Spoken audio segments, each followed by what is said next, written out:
Hola, soy Ricardo Barletta y hoy vamos a ver la segunda clase de presas de tierra. Este trabajo fue hecho con el ingeniero Roberto Flores. En la primera clase habíamos visto revisión de conceptos de escurrimiento en medios porosos, criterios de diseño y habíamos visto hasta el punto tratamiento de las fundaciones en presa, fundaciones permeables, fundaciones en roca. Hoy vamos a retomar desde las protecciones de taludes. La protección de los taludes es otro tema que debe ser considerado en el diseño de presas.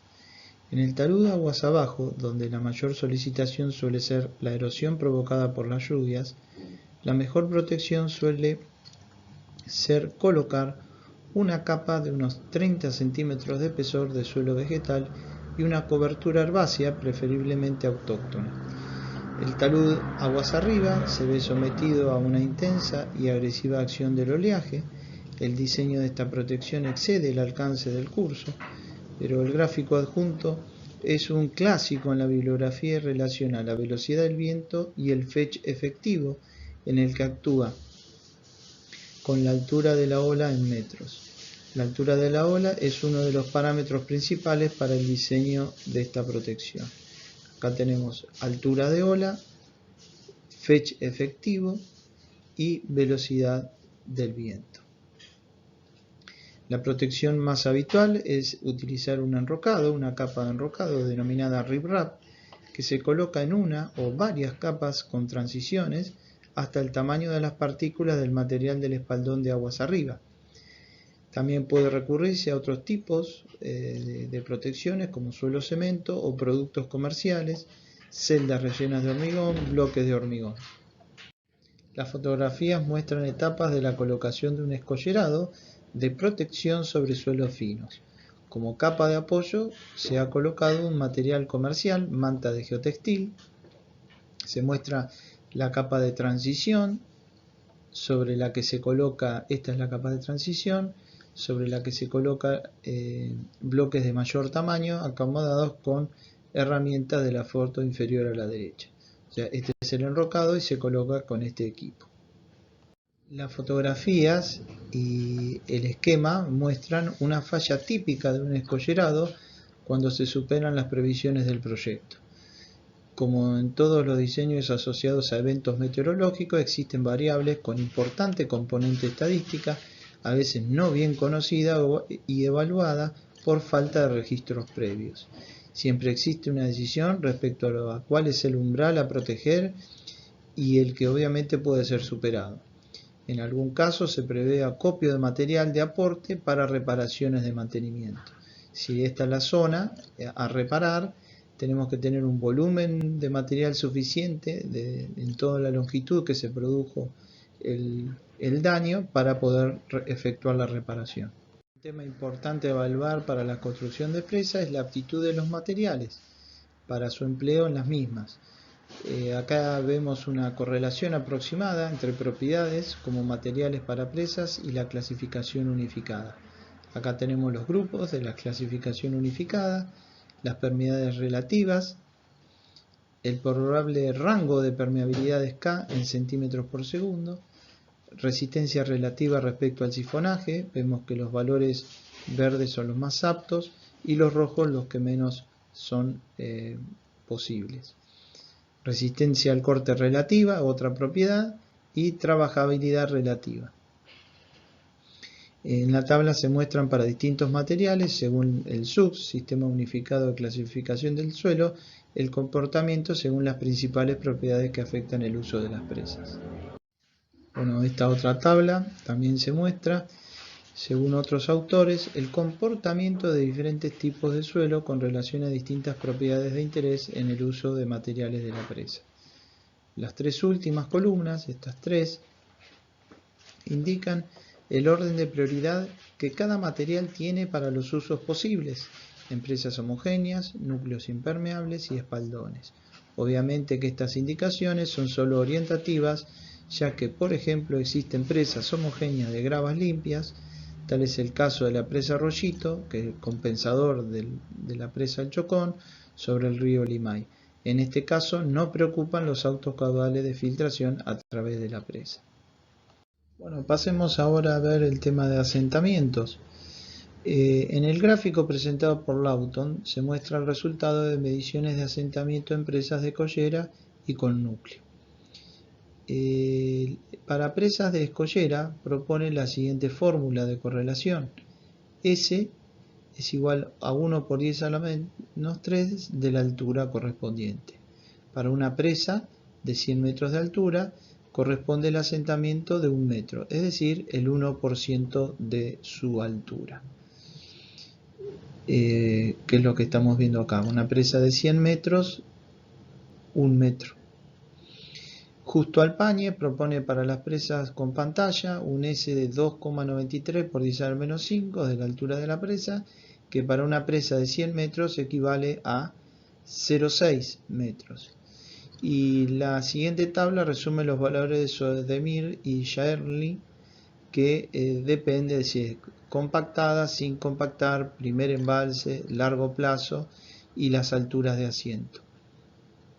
De todas formas, para una altura del orden de los 100 metros vemos los valores que van entre 0,1 y 1 metro.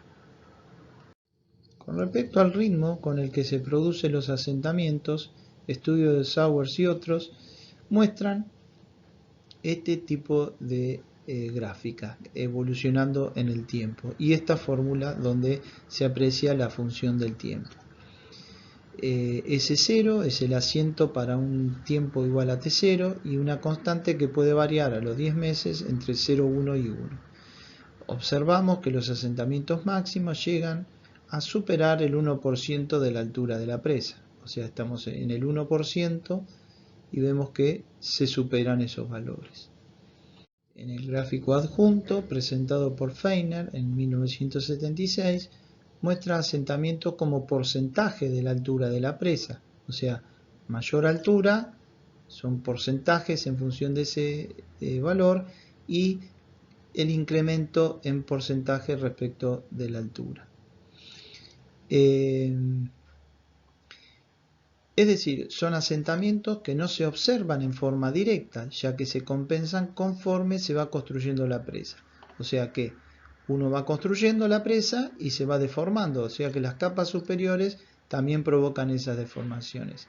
Así, cuando se llega a colocar la última capa, o sea, cuando ya estamos en el coronamiento, ya se produjeron todos los asentamientos constructivos en la etapa en capas inferiores.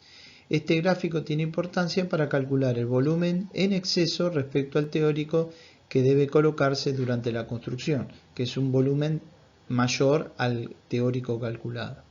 Nótese que el valor de asentamiento se produce entre 0,4 y 0,45 de altura. O sea, acá se producen los mayores valores de asentamiento.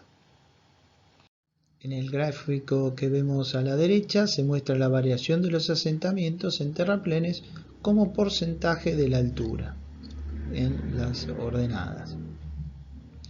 Y también en función del porcentaje de material fino, de material 0% de fino hasta 100%. Así se muestra el tiempo en el que se producen los asentamientos en función del porcentaje de material fino. Obviamente que al aumentar el porcentaje de fino, los tiempos de estabilización aumentan. Por ejemplo, al aumentar los porcentajes de finos, el tiempo aumenta. Fíjense acá la variable tiempo en su ordenada derecha. Vemos que los tiempos de estabilización llegan hasta 20-25 meses.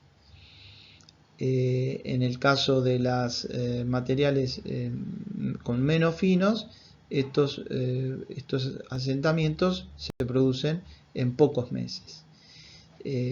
Por otro lado, el asentamiento relativo en materiales con poco fino es del orden del 0,25 y valores entre 1,25 y casi 2% para cuando tenemos mayor cantidad de finos. En el gráfico se muestra el comportamiento de una presa de escollera con el tiempo, la variable tiempo en el eje X. Se aprecia que después de 15 años de funcionamiento la presa sigue evidenciando pequeños asentamientos, como lo vemos aquí. En el año 15 siguen registrándose. Se aprecia que el asentamiento total medido es del 1% de la altura de la presa, como vemos aquí. La presa Las Pirquitas, en la provincia de Catamarca, es una de las más citadas en la bibliografía internacional clásica. Se trata de una presa muy zonificada, con la consecuente dificultad constructiva, sobre el río del Valle de aproximadamente 75 metros de altura máxima.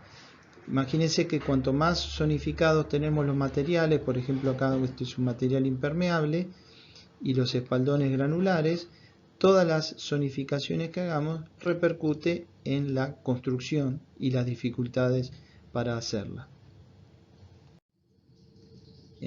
Acá podemos ver las fotografías que pertenecen a la presa Las Pirquitas que detallamos en la filmina anterior en la provincia de Catamarca.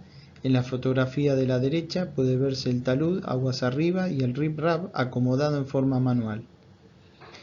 En las fotografías de abajo se muestra el talud de aguas abajo, puede apreciarse las bermas, los escalones,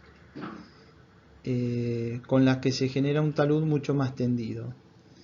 Nótese que en la parte superior el talud es menos tendido en este sector. En la fotografía de la derecha se aprecia la inestabilidad del coronamiento de la presa de Las Pirquitas, originado en principio en el corrimiento del escollerado en la parte superior, en este sector. Las fotografías inferiores muestran la berma superior ha sido invadida por el escollerado, aparentemente colocado en una segunda etapa para tener mayor estabilidad. Esta zona. Esta berma ha sido invadida por material que se ha colocado para darle mayor estabilidad. Debe tenerse presente que la estabilidad de ese escollerado para la condición estática depende del factor de seguridad Fs, que es igual a la tangente del ángulo de fricción interna dividido la tangente del ángulo del talud. El esquema de la figura, ahora vamos a ver la presa de Hogan en California de 65 metros de altura. Se trata de una típica presa de escollera o enrocado de cantera con núcleo impermeable. El núcleo impermeable es este. Y fundación en roca.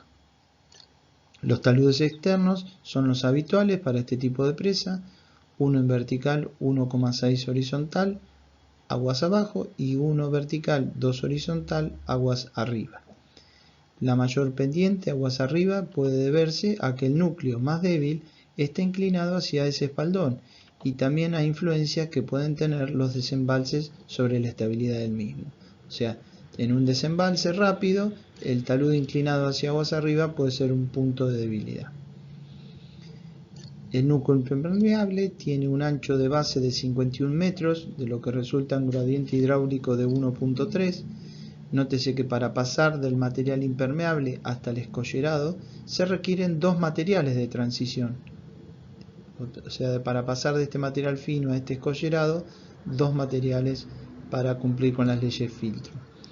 En la zona externa, donde hay movimiento de embalse, tanto aguas arriba como aguas abajo, el escollerado tiene mayor espesor. En esta filmina se muestra la presa de Gepatich en Austria, de 150 metros de altura. Es una típica presa de escollera con núcleo impermeable, esbelto y reforzado en un sector con una mezcla de suelo y bentonita.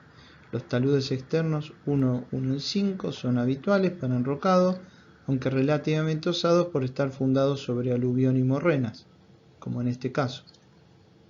Se proyectó un túnel para inyectar roca de la fundación en este sector.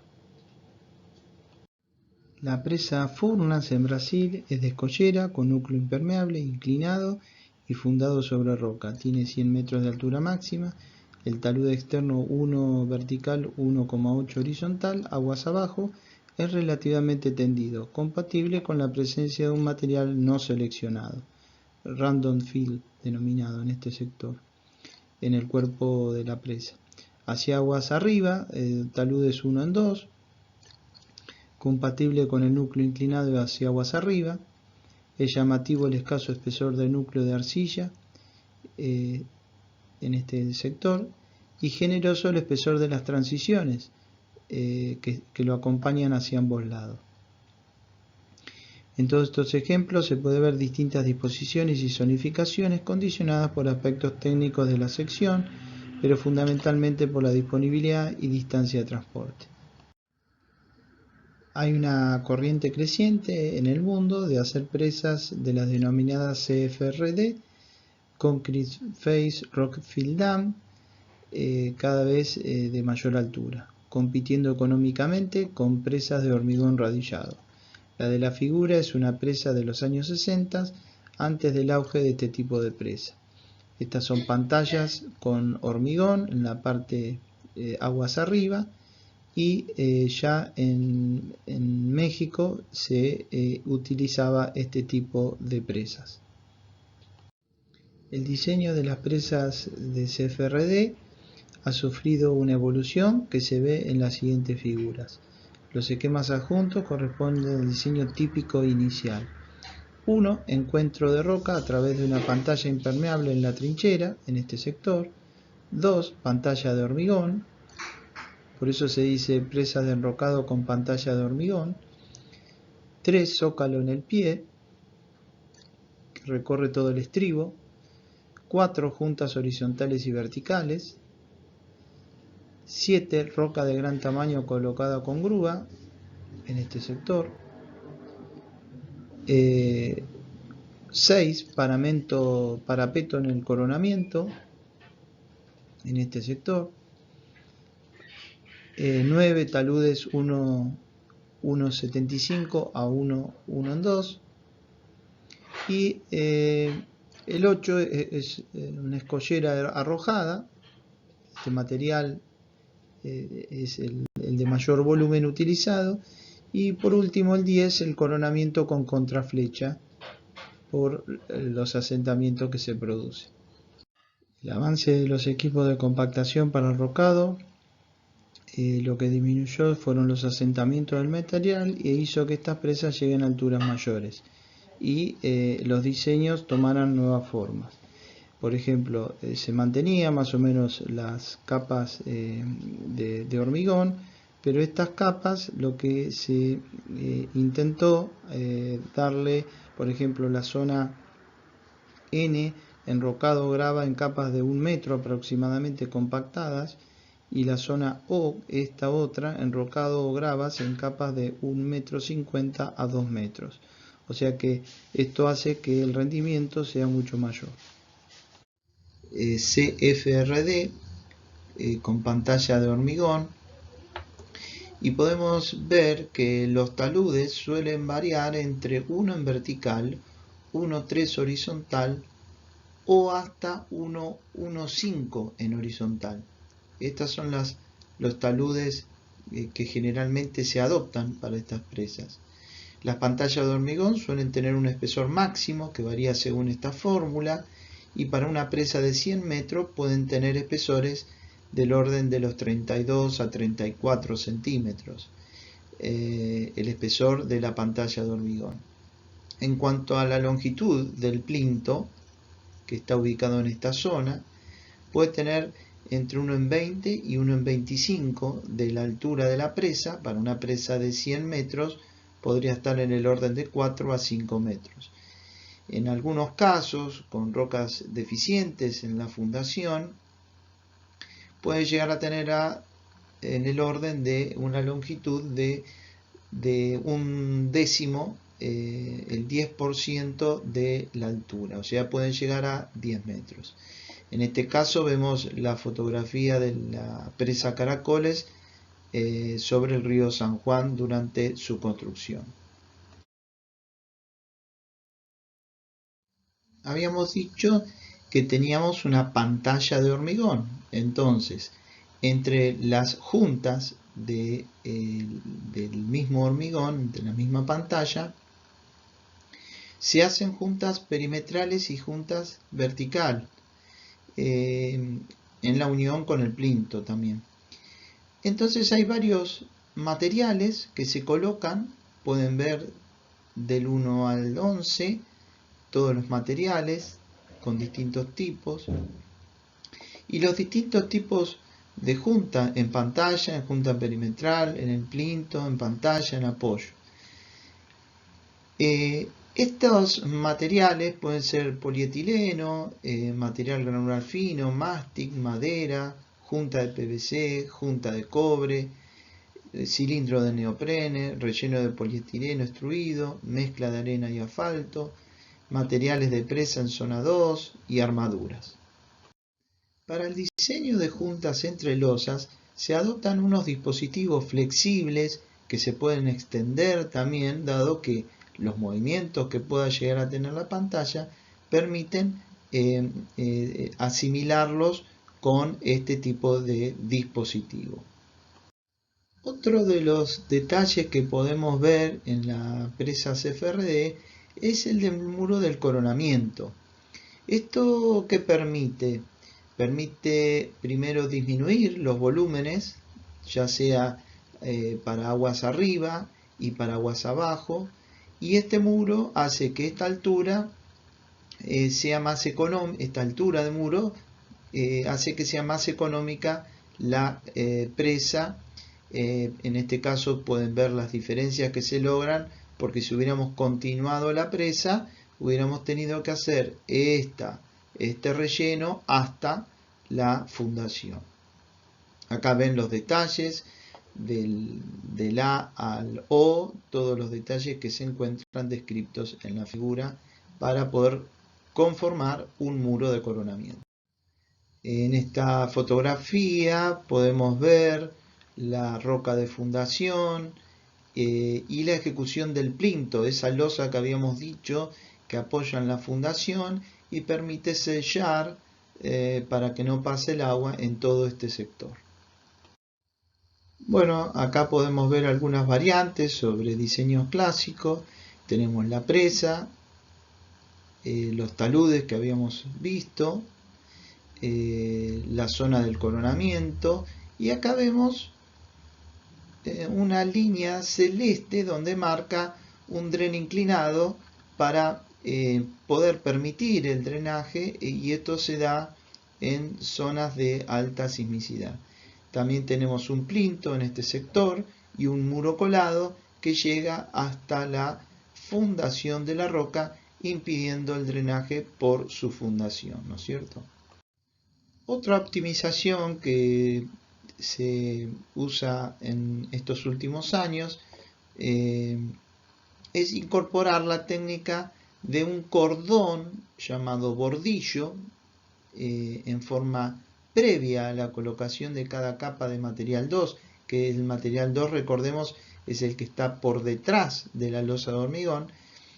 Esto está en el cuerpo de la presa para que sirva de contención del mismo, y este bordillo que se le va haciendo en capas, como vemos acá, permite compactar bien detrás de la misma, y ese bordillo se coloca mediante un encofrado deslizante que se muestra en la fotografía inferior, como vemos aquí.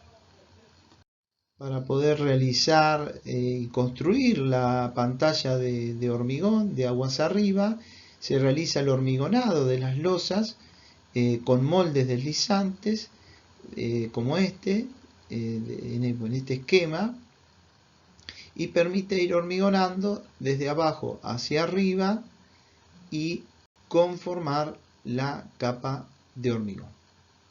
En las fotografías adjuntas se observan tareas de hormigonado de losas sobre la cara de aguas arriba. En estas tres figuras, esta desde el coronamiento, esta desde el pie de la presa, y esto desde el pie de la presa mirando hacia el frente.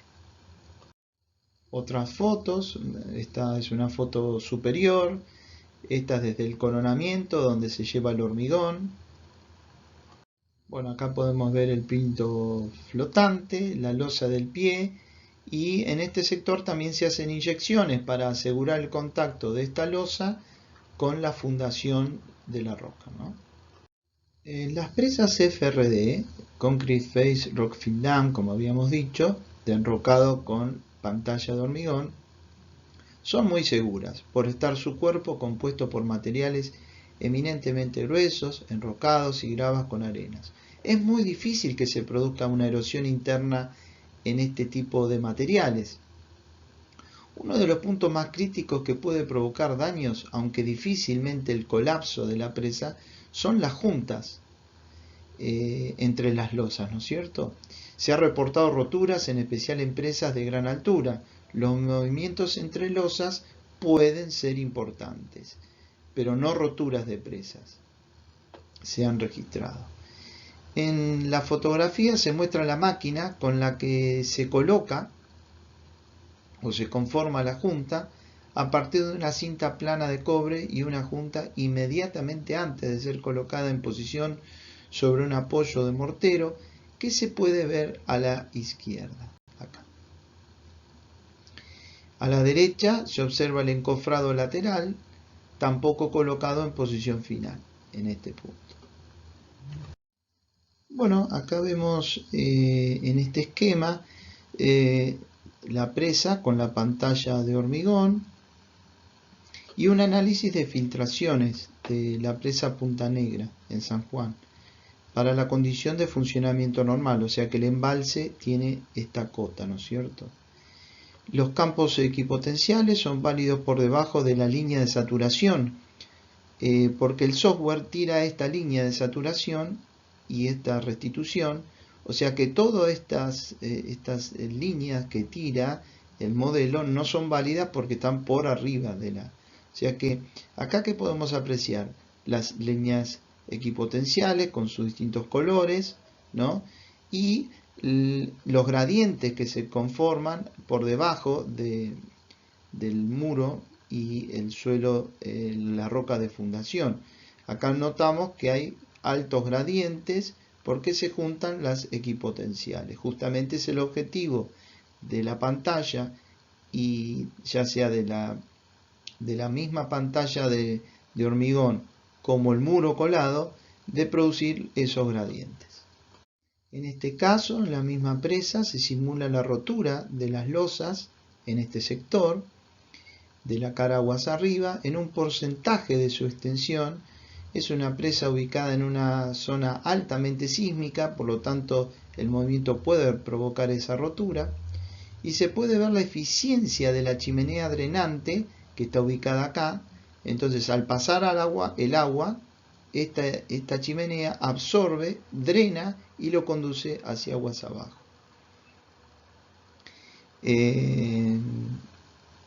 Podemos además de apreciar que hay una filtración y un descenso, y esta es la línea de saturación, antes la teníamos por aquí. También se mantiene la eficiencia del muro colado. Las presas CFRD o CFGD de grava o de enrocado se han puesto de moda, se han impuesto en los últimos años, y en algunos casos con cierta ventaja al hormigón rolado, el RCC, ya que tienen más flexibilidad ante fundaciones menos competentes. Por ejemplo, con un muro colado pueden hasta asentarse sobre aluviones. Entonces son muy seguras, mantienen al cuerpo de la presa sin saturación, como vimos en la filmina anterior, y aún en el caso de una falla prácticamente no tienen posibilidad de erosión interna, igual visto en la filmina anterior. Como desventaja se puede contabilizar que concentran mucho el flujo en la roca, en la zona del plinto. Esto sí lo hemos visto porque las equipotenciales se juntan en ese sector, lo cual eso es delicado, especialmente en rocas débiles, ¿no es cierto? Y o erosionables, porque también puede haber rocas débiles y o erosionables. Además pueden fallar las juntas de hormigón ante deformaciones importantes. Entonces ahí habría que hacer un análisis técnico-económico entre las dos tipos, CFRD o RCC. Bueno, acá podemos ver en las presas CFRD cómo se humecta y se compactan el material. En este otro caso podemos ver todas las losas de aguas arriba y el muro de coronamiento. Bueno, acá podemos ver un ejemplo de una rotura de una presa del paramento aguas arriba de hormigón en la presa Siping-Pu con el sismo de Sichuan en el 2008. El sismo tuvo una magnitud de 7.9 y vemos los daños que provocó. Bueno, acá podemos ver la falla en la presa Campos Novos en Brasil, una fotografía del año 2006, donde también se aprecia la rotura de la pantalla de hormigón, para lo cual se tuvo que bajar el embalse y hacer las reparaciones correspondientes. Continuando con fallas en presas, podemos ver en la figura dos tipos de fallas: daños en presa de materiales sueltos producidos por asentamientos diferenciales. Debe considerarse que la formación de grieta es característica de un material cohesivo, que son capaces de resistir tracciones. Materiales friccionales no resisten tensiones de tracción. Un asentamiento diferencial produce reacomodamiento sin la apertura de fisuras. O sea que podemos ver acá en planta cómo se forman las grietas en estos dos sectores en el corte, o cuando se produce algún efecto en el estribo, como una saliente en este estribo, podemos ver que en forma lateral, paralelo al eje de la presa, también se forman grietas.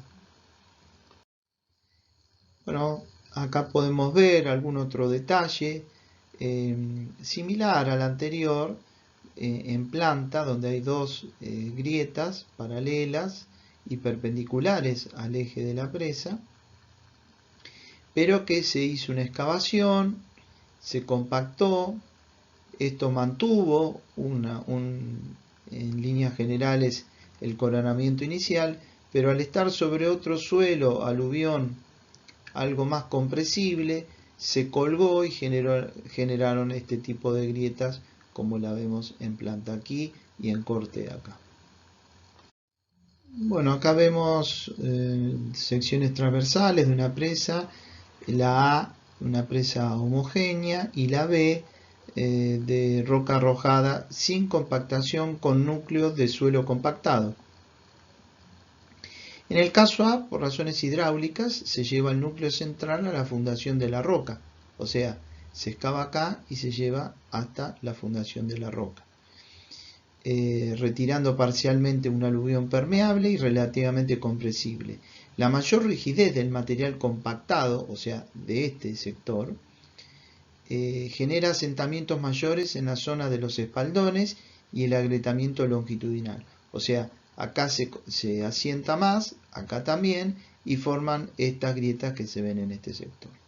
En el caso B, no es muy frecuente en la actualidad, ya que se han mejorado los equipos de compactación de enrocado. Originalmente los enrocados eran arrojados, como dice acá, sin compactación. Secciones como la mostrada, heterogéneas, con núcleo impermeable compactado en este sector, resultan con diferente rigidez. ¿Por qué? Porque tenemos acá algo más rígido y acá algo menos rígido. El núcleo más rígido, que los espaldones de enrocado, tenían menor asentamiento, por lo cual se podían generar grietas. O sea, esto se asienta menos, esto se asienta más, y esto termina agrietándose también en este sector. Bueno, acá podemos ver en estas figuras algunas fisuras más críticas en cuanto al daño que pueden generar. En el caso de la A, podemos ver un material, con una presa con un núcleo central, con un material más compresible, más deformable, y dos espaldones con materiales más granulares que le dan más rigidez. Entonces el núcleo se cuelga de los espaldones y puede generar fisuras. Estas fisuras pueden conectar el agua que proviene de aguas arriba con aguas abajo y pueden tener problemas de sifonaje. En este otro caso, una presa, un corte, donde tenemos una arena densa y un material arcilloso compresible. La presa la fundamos en este sector y este lugar va a provocar asentamientos, como lo vemos aquí en el coronamiento de la presa, y puede generar problemas, abertura de esas fisuras que comuniquen aguas arriba con aguas abajo.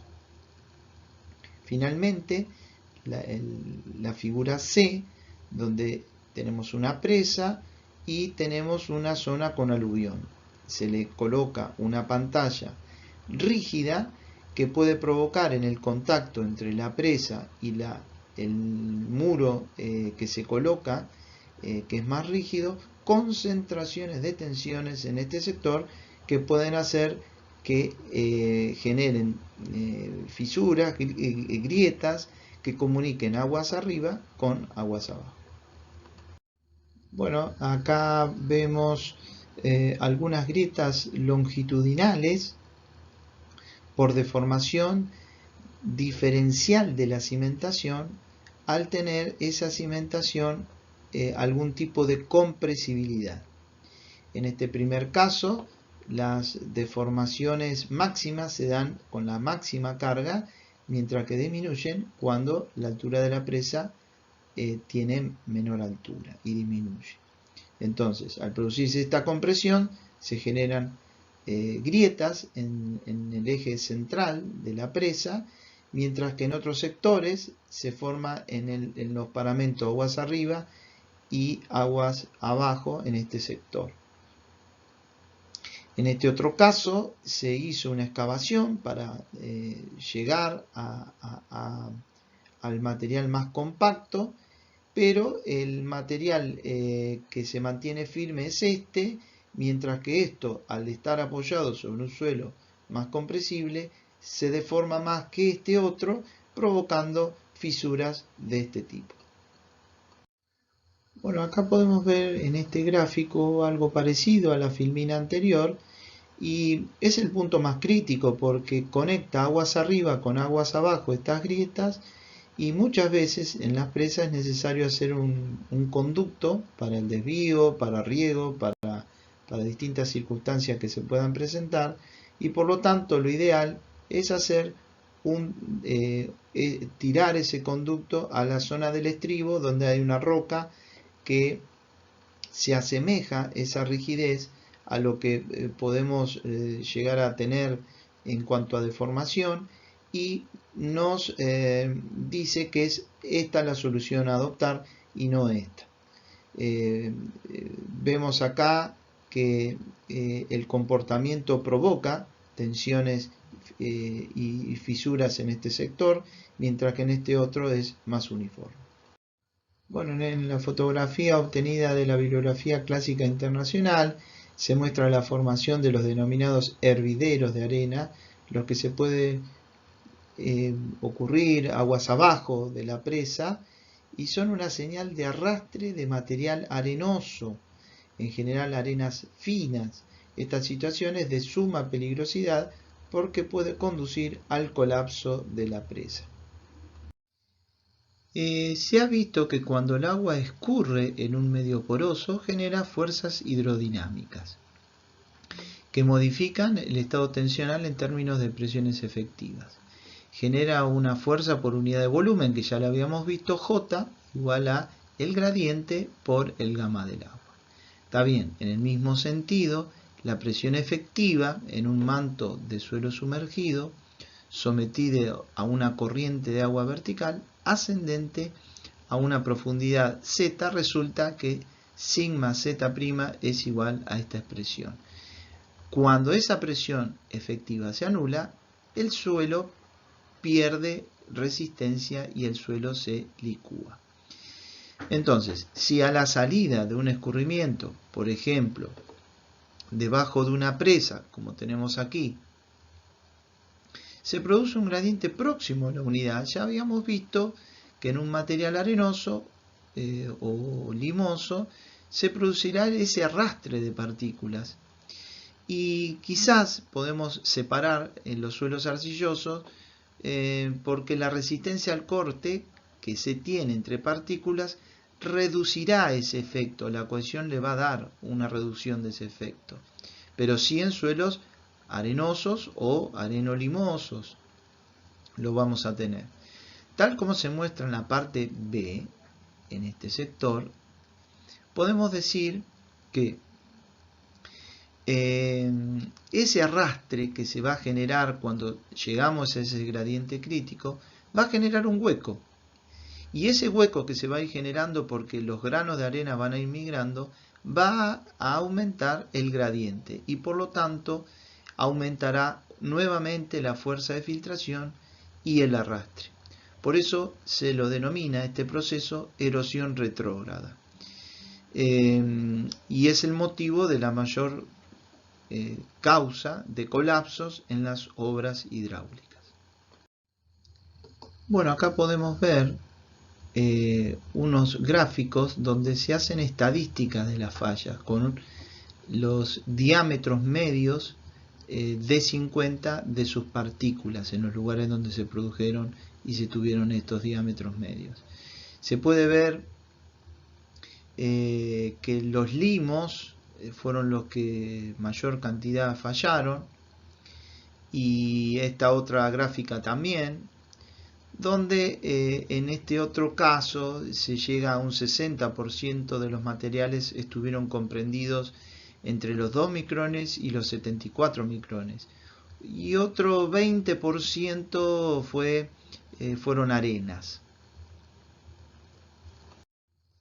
En estas fotografías podemos ver en el dique La Escondida en México una presa homogénea de 8 metros de altura máxima, y el colapso se produjo en 1972 con parte de la obra en construcción, luego de un llenado rápido por una lluvia excepcional que alcanzó 227 milímetros en 24 horas. A pocas horas del llenado, la presa falló a través de 50 tubificaciones, las podemos ver acá. Fue tan intensa que en algunos sectores produjo cortes a través del terraplén. El sector de la presa sobre la margen derecha no sufrió ningún daño. La sección de la presa es la que se muestra en esta figura. No tienen filtros o chimeneas. Las características del material colapsado están aquí. Son materiales CL, arcillas de baja plasticidad, pero con elevados porcentajes de sales de sodio. Si bien en la fuente citada no hay conclusiones, se trata de arcillas dispersivas. La presencia de sodio aparecen los suelos especiales como arcillas, suelos dispersivos, y este suelo en contacto con agua provoca la erosión, como sucedió en este caso. Bueno, tenemos acá el Teton Dam. La presa Teton fue una presa de 93 metros de altura máxima. Falló en 1976, 8 meses después de que empezara su primer llenado.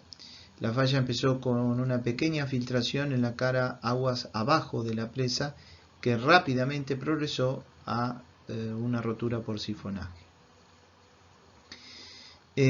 Bueno, esta rotura generó una de las investigaciones más intensas sobre daños en presas, y el panel de expertos determinó que la falla fue causada por un inadecuado tratamiento de la fundación en la roca, del empotramiento que estaba muy fracturada, el uso de limos extremadamente erosionables en el núcleo y filtros inadecuados. La combinación de esos factores hizo a la presa particularmente susceptible a una falla por sifonaje. Un punto importante dentro de la seguridad de la presa es su auscultación, o sea, el seguimiento del comportamiento y la evolución de todos los parámetros que podemos llegar a medir dentro de una presa. Entonces la medición de esos parámetros de funcionamiento en toda la obra de ingeniería es de suma importancia. En especial en las presas se observan desplazamientos externos según una red geodésica, se miden. También desplazamientos internos y o de fundación a partir de extensómetros. En todo lo que es la fundación se miden desplazamientos internos. Presiones neutras a través de piezómetros casagrandes, eléctricos o neumáticos. Se miden las presiones de agua en el cuerpo de la presa. Presiones totales mediante celda de presión, también instaladas en las presas. Inclinómetros que permiten detectar movimientos horizontales. Aceleraciones provocadas por sismo a través de sismógrafos.